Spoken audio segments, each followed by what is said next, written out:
Hello students, हम पढ़ रहे हैं चैप्टर 9 सर्कल्स और ये है उसका लेक्चर नंबर 13। अगर आपने अभी तक कोई भी प्रीवियस लेक्चर नहीं देखा है तो कोई बात नहीं, पूरा लेक्चर आपको समझ में आएगा। और प्रीवियस लेक्चर देखने के लिए आपको आई बटन में लिंक मिल जाएगी और वीडियो के एंड में पूरी प्लेलिस्ट। तो चलिए हम यहाँ पर एक्सरसाइज 9.3 उसे सॉल्व कर रहे थे प्रीवियस लेक्चर में, तो उसे ही कंटिन्यू करते हैं।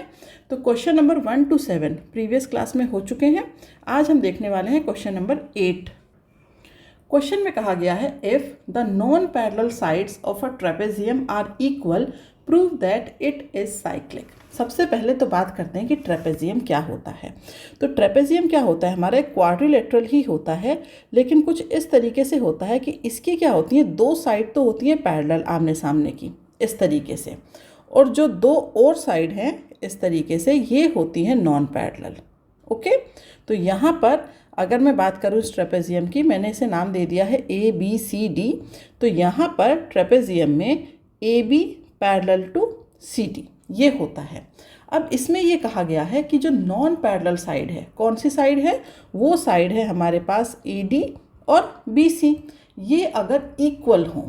ओके, तो इस ट्रेपेजियम के लिए ज़रूरी नहीं है कि ये सभी ट्रेपेजियम में इक्वल हों। ओके, बट इस ट्रेपेजियम के लिए कहा गया है कि अगर ये दोनों साइड इक्वल हैं, कंडीशन है AD is equal to BC, अगर ऐसा है then we have to prove that it is a cyclic trapezium. तो साइक्लिक ट्रेपेजियम का मतलब है कि ये जो ट्रेपेजियम है ये एक सर्कल के अंदर फिट हो जाएगा, मतलब कि इस तरीके से कुछ एक सर्कल आएगा जिसमें ये ट्रेपेजियम फिक्स हो जाएगा। ओके, तो डायग्राम को अब अच्छे से बना लेते हैं। डायग्राम हमारा कैसा हो जाएगा अब, तो हमारा ये जो डायग्राम है ये कुछ इस तरीके से हो जाएगा। अब ये जो साइक्लिक कोई भी क्वाड्रिलेटरल होता है, जब वो साइक्लिक होता है तो उसकी प्रॉपर्टी ये होती है कि ये जो आमने सामने वाले जो एंगल होते हैं उनका जो सम होता है वो कितना होता है, 180 डिग्री। तो इसका मतलब हमें यहाँ पर प्रूफ करना है कि angle A plus angle C ये हमारा कितना हो जाए, 180 डिग्री। या तो हम ये प्रूफ कर दें, या फिर हम ये प्रूफ कर दें कि angle B plus angle D is equal to 180 degree. कोई भी एक स्टेटमेंट, या तो आप ये वाली स्टेटमेंट या फिर ये स्टेटमेंट प्रूफ कर दें। क्यों एक स्टेटमेंट प्रूफ करने से कैसे हो जाएगा, क्योंकि हमें पता है कि angle A, angle B, angle C, angle D कितना होता है, 360 डिग्री। तो अगर आप कोई भी इसमें से एक स्टेटमेंट प्रूफ करेंगे, जैसे आपने angle A plus angle C को 180 डिग्री प्रूफ कर दिया, तो एंगल B और एंगल D अपने आप ही 180 डिग्री हो जाएंगे। क्लियर है। तो हमें यहाँ पर स्टेटमेंट 1 और 2 इसमें से कोई भी एक स्टेटमेंट प्रूफ करनी है। अब प्रूफ करने के लिए क्या करेंगे, तो उसके लिए हम क्या करने वाले हैं, सबसे पहले ये जो पॉइंट D और C है यहाँ से परपेंडिकुलर डाल लेते हैं सामने वाली साइड AB पर। ठीक है, तो पॉइंट C और पॉइंट D दोनों से ही परपेंडिकुलर ड्रॉ कर लीजिए इस तरीके से। ओके, अब ये परपेंडिकुलर तो हमने डाल लिया, तो यहाँ पर देखा जाए तो इस पॉइंट को मैंने मान लिया E और इसे F। तो यहाँ पर हुआ क्या कि दो ट्राइंगल बन गए। कौन से ट्राइंगल, एक तो ट्राइंगल बन गया AED एंड दूसरा ट्राइंगल कौन सा हो गया, ये हो गया BFC। अब इन दोनों ही ट्राइंगल में देखिए, अगर मैं कहूँ जो हमें गिवन है, सबसे पहले उसकी बात करते हैं। क्या गिवन है, AD is equal to BC, ये गिवन है। दूसरा, क्योंकि ये परपेंडिकुलर है तो ये इधर भी तो कितना होगा, 90 डिग्री। तो यहाँ पर angle E is equal to angle F is equal to 90 degree, ये भी होगा। ओके, अब आप यहाँ पर देखिए, ये जो CD है ये इस तरीके से, और ये है हमारे पास AB, ये क्या है, पैरेलल लाइन्स है। और जो पैरेलल लाइन्स होती हैं उनके बीच की जो डिस्टेंस होती है हमेशा क्या होती है, सेम होती है। ठीक है, तो distance between two parallel lines are always same. तो दैट मीन्स ये जो AB और CD हैं इनके बीच की जो डिस्टेंस है वो क्या है, एक तरफ तो DE है और दूसरी तरफ CF, तो ये क्या हो जाएंगी, सेम हो जाएंगी।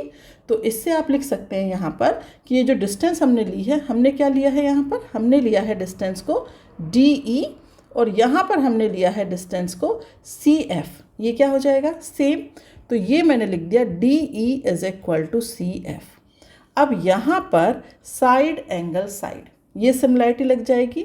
तो साइड एंगल साइड, इस सिमिलैरिटी से triangle AED is congruent to triangle BFC हो जाएगा। और अगर ऐसा है तो ये जो ट्राइंगल हमने बनाए थे, इस ट्राइंगल में ये जो एंगल A है, ठीक है, क्योंकि ऐसा हो गया है ना, तो इसका मतलब अब आप लिख सकते हैं कि ये जो एंगल A है वो किसके इक्वल हो जाएगा, एंगल B के इक्वल हो जाएगा। दूसरी तरफ ये जो हमारे पास एंगल है, कौन सा एंगल है, ADE, वो किसके इक्वल हो जाएगा, वो हो जाएगा BCF के, इस एंगल के। क्लियर है, ये वाला जो एंगल है ये इस एंगल के क्या होगा, इक्वल। तो इसे भी लिख लेते हैं, angle ADE is equal to angle BCF। अब आप इन दोनों ही तरफ 90 डिग्री को ऐड कर दीजिए। तो मैंने लिखा 90 degree plus angle ADE is equal to 90 degree plus angle BCF लिख सकते हैं।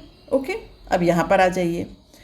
ये जो हमने डाला था ये परपेंडिकुलर था, तो इसका मतलब ये वाली जो लाइन है, ये वाली, ये भी क्या है, परपेंडिकुलर है। ठीक है, तो ये एंगल क्या है, 90 डिग्री। तो इसका मतलब वो जो 90 डिग्री है उसकी जगह पर हम लिख सकते हैं EDC। यहाँ पर मैं लिखूँगी 90 डिग्री की जगह, ओके, इस 90 डिग्री को हटाइए और इसकी जगह हम लिखेंगे angle EDC plus angle ADE is equal to, ये जो दूसरा 90 डिग्री है उसके लिए यहाँ पर आइए, इसके लिए हम क्या लिखेंगे, यहाँ पर हम लिखेंगे FCB।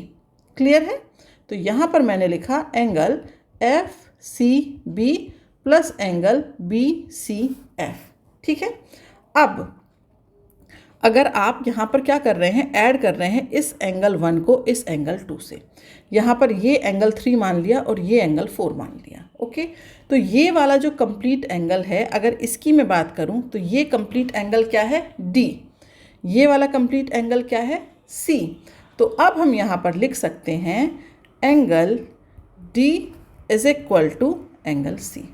ओके, तो ये वाली स्टेटमेंट मैं बोल देती हूँ स्टेटमेंट नंबर 4 और इसे बोल देते हैं स्टेटमेंट नंबर 3। ओके, तो एंगल A एंगल B के इक्वल है और एंगल D जो है वो एंगल C के इक्वल है। अब हमें पता है angle A plus angle B plus angle C plus angle D is equal to कितना होता है, 360 डिग्री। अब यहाँ पर एंगल B की जगह मैं किसे यूज़ करूँगी, एंगल A को। तो angle A plus angle A कहाँ से लिखा मैंने, फ्रॉम इक्वेशन नंबर 3। अब यहाँ पर क्या है, एंगल C।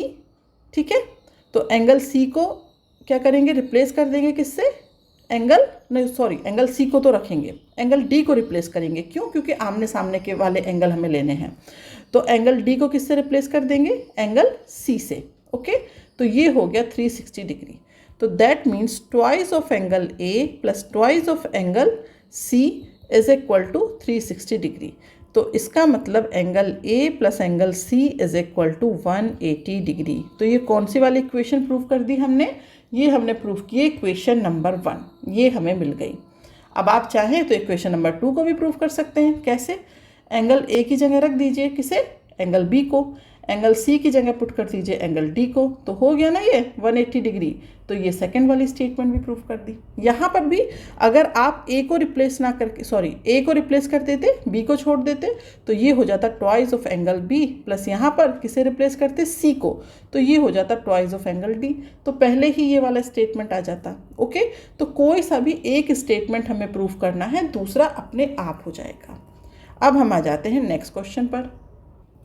तो क्वेश्चन नंबर 9, इसे ज़बरदस्ती सिर्फ डायग्राम को क्या किया गया है, कॉम्प्लेक्स बनाया गया है, बाकी सॉल्यूशन इसका बहुत ही सिंपल है। देखिए क्वेश्चन में कहा गया है 2 सर्कल्स है जो इंटरसेक्ट करते हैं एक दूसरे को point B and point C पर।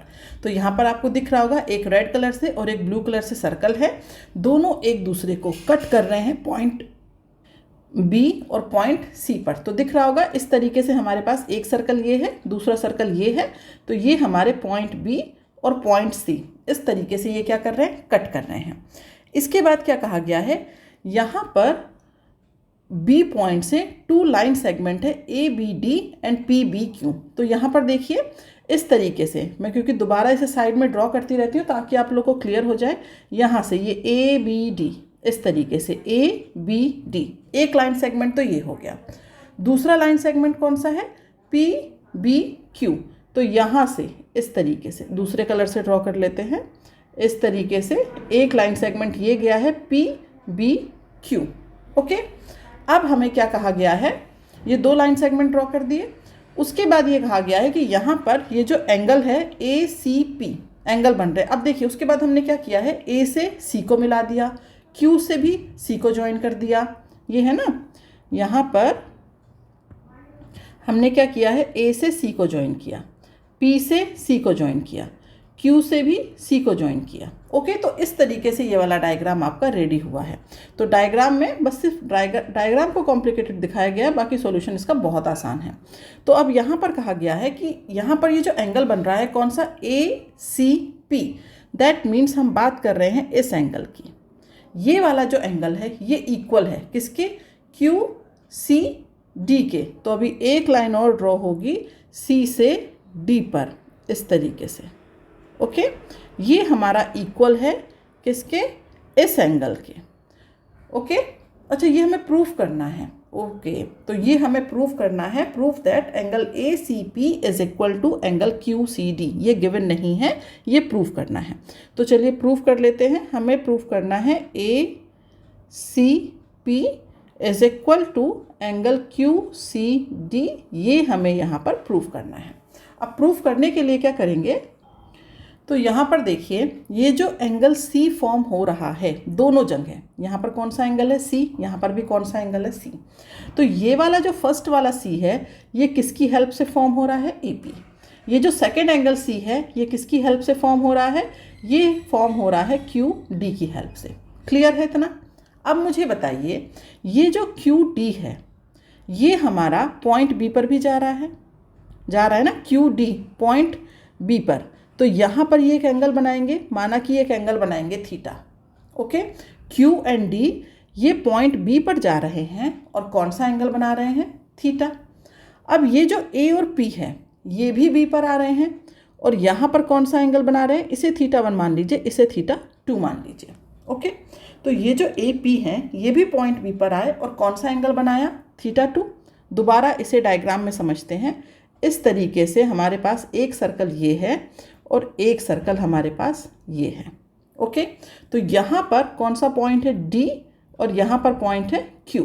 ये दोनों ही पॉइंट कहाँ पर गए, इस तरीके से पॉइंट B पर गए। ये वाला जो पॉइंट है वो है पॉइंट B। ओके, फिर हमने क्या किया, यहाँ पर हमने लिया है P और यहाँ पर कहीं हमने लिया है A। ये भी हमारे पास कहाँ गए, ये भी हमारे पास गए पॉइंट B पर। तो इसने एंगल बनाया θ1 और इसने एंगल बनाया θ2।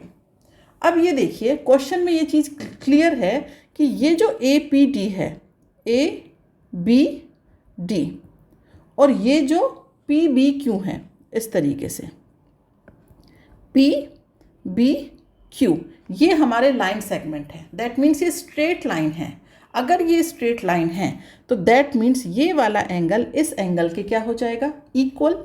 तो इसका मतलब θ1 इज इक्वल टू θ2 ये होगा। क्लियर है?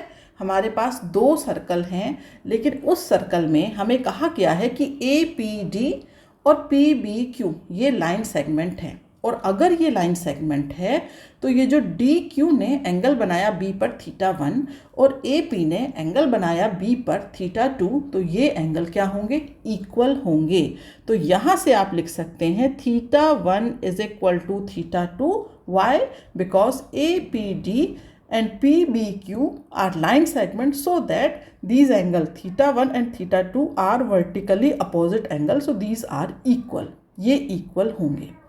अब हमें सर्कल का ये पता है कि सर्कल का इस तरीके से जब हमने सर्कल ड्रॉ किया तो यहाँ पर एक आर्क है हमारे पास, उसने एक एंगल बनाया यहाँ पर। ठीक है, अब यही हमारे पास ये जो आर्क है ये जब एंगल बनाएगा यहाँ पर तो वो एंगल क्या होंगे, सेम होंगे। अगर ये एंगल थीटा है तो ये भी एंगल कितना होगा, थीटा। बस अब हमें इसे यूज़ करना है। तो यहाँ पर आ जाइए, इस DQ ने अगर B पर एंगल बनाया है θ1 तो यही DQ C पर एंगल कितना बनाएगा, θ1। ओके, इस AP ने अगर B पर एंगल बनाया है θ2, तो यही AP C पर एंगल बनाएगा और वो एंगल कितना होगा?